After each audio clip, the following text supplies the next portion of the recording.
Hello viewers, packing ডিজাইনের part 3তে আপনাকে স্বাগতম। রাইট বাটনে ক্লিক করে আর্টবোর্ডের রাইট বাটনে ক্লিক করে আমি এটাকে মেক গাইড করে দেবো। মেক গাইড করলে এই ধরনের একটা ইন্টারফেস আসবে। তো ঠিক এটাকে আমি লক করে দেবো গাইডটাকে। করার পরে এরকম শেপ যখনই আসবে তখন আমি ডিজাইনটি শুরু করব। তো যখন ডিজাইনটি শুরু করব তখন আমি আবার সেমভাবে রেক্ট্যাঙ্গেল টুলের সাহায্যে আমি আবার একটি আর্টবোর্ড নিব। এই রেক্ট্যাঙ্গেল টুলের সাহায্যে যে শেপটা নিলাম এটার হাইটও 5 ফিট বাই 6.5 ফিট হাইটে হবে। তো এইটা কমপ্লিট হয়ে গেলে আমি এটার কালারটা অ্যাড করব। আমি কালারটা যেহেতু চিপসের পপুলার কালার গ্রিন কালার, তো আমি এটা গ্রিন কালার দিয়ে এটাকে গ্রেডিয়েন্ট কালার দেবো। গ্রেডিয়েন্ট কালারটা দেওয়ার জন্য আমাকে এখানে যে মাঝখানে আমার একটু লাইট প্রয়োজন, কারণ মাঝখানে আমি লোগো দিব, তারপরে হচ্ছে যে লেখাগুলো দিব। তো মাঝখানে একটু লাইটিংয়ের জন্য আমি গ্রেডিয়েন্ট কালারটা এই অপশনটাতে ক্লিক করলাম। এটাতে ক্লিক করার পরে আমার এই ধরনের একটা কালার আসবে। তো আমি এটা গ্রিন কালারের একটা ইফেক্ট দেবো। দেওয়ার পরে আমার ডিজাইনটা এরকম আসছে। হ্যাঁ, ঠিক আছে, ডিজাইনটা অনেক সুন্দর হয়েছে।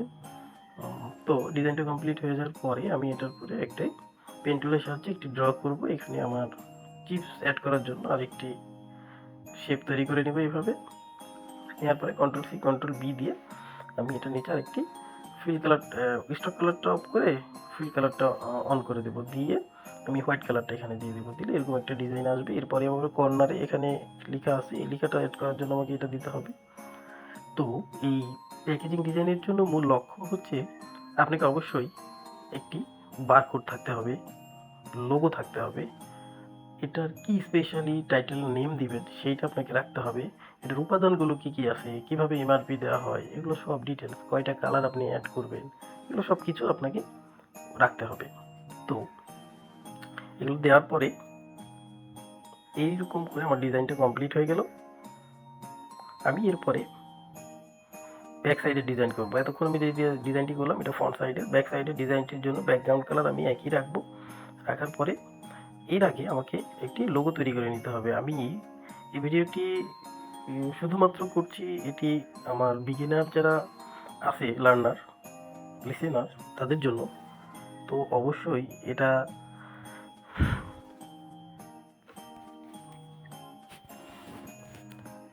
তো ডিজাইনটি আমার ফ্রন্ট পেজটি কমপ্লিট হয়ে গেছে। ফ্রন্ট পেজ কমপ্লিট হয়ে যাওয়ার পরে আমাকে অবশ্যই এটা ফলো রাখতে হবে যেন ব্যাকগ্রাউন্ড কালারটি খুবই সুন্দর হয়, ইউনিক হয়, যাতে গ্রাহকের চোখে খুবই আকৃষ্ট করতে পারে গ্রাহককে।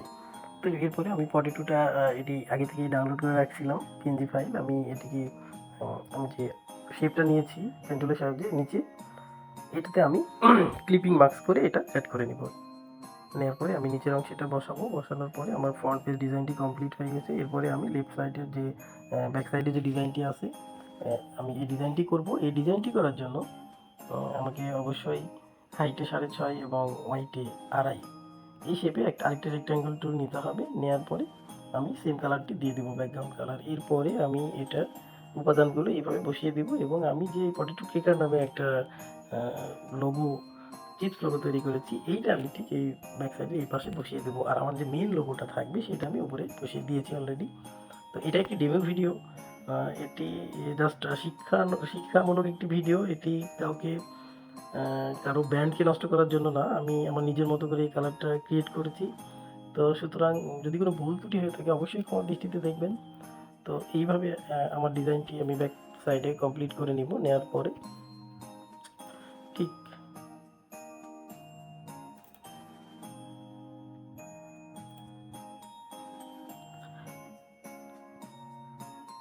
এরপরে আমি আবার আমার রাইট সাইডে চলে যাব। রাইট সাইডের ব্যাক পেজে গিয়ে আমি আবার তখন আমার মেইন লোগোটা বসাবো। বসানোর পরে উপাদানগুলো দিয়ে দিব, আবারও এমআরপি দিব, তারপরে ম্যানুফ্যাকচার ডেট দিব, এক্সপায়ার ডেট দেবো, বারকোডটি বসিয়ে দেবো। দিলে আমার ডিজাইনটা এইভাবে কমপ্লিট হয়ে যাবে। আমি জয়েনের দুই পাশে দুইটা কালার দিয়ে দিলাম।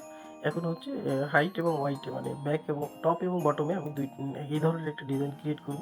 তো ডিজাইনটি ক্রিয়েট করার জন্য আমাকে 0.5 মার্জিনে একটি রেক্ট্যাঙ্গেল টুল নিতে হবে বাই 11 ওয়াইডে, হাইট 0.5, ওয়াইড 11। এটা নেওয়ার পরে আমি এভাবে শেপটা দিয়ে কালার সেম দিয়ে দিব, দেওয়ার পরে আমি আবারও রেক্টাঙ্গেলটার একটি ছোট্ট সাইজ নেব, নেওয়ার পরে এটাকে অল্টার চেপে ধরে কপি করব, কপি করে কন্ট্রোল ডি দেওয়ার পরে আমি এইভাবে একটি ডিজাইন কমপ্লিট করে দেবো। দেওয়ার পরে সেম ডিজাইনটি আমি উপরে বসিয়ে দেবো। ঠিক এইভাবে আমার একটি ডিজাইন কমপ্লিট হয়ে গেল। তো বন্ধুরা, ডিজাইনটি কমপ্লিট হয়ে যাওয়ার পরে এইরকম আউটলুক আসবে। তো আমি কতটুকু পেরেছি ডিজাইনটি আপনাদের মাঝে ফুটিয়ে তুলতে আপনারাই কমেন্ট করে জানাবেন। তো ভালো থাকবেন। আজকে ভিডিও এই পর্যন্তই শেষ করছি। নেক্সট ভিডিওতে আমি দেখাবো কিভাবে এই ডিজাইনটি লাইভে মক আপ করা যায় লাইভে। তো এই ভিডিওটি দেখার জন্য আমার ভিডিওতে অবশ্যই লাইক, কমেন্ট অ্যান্ড শেয়ার করবেন এবং বেশি বেশি এই ভিডিওটি না টেনে দেখবেন, তাহলে অবশ্যই যারা বিগিনার আছেন কিছু শিখতে পারবেন।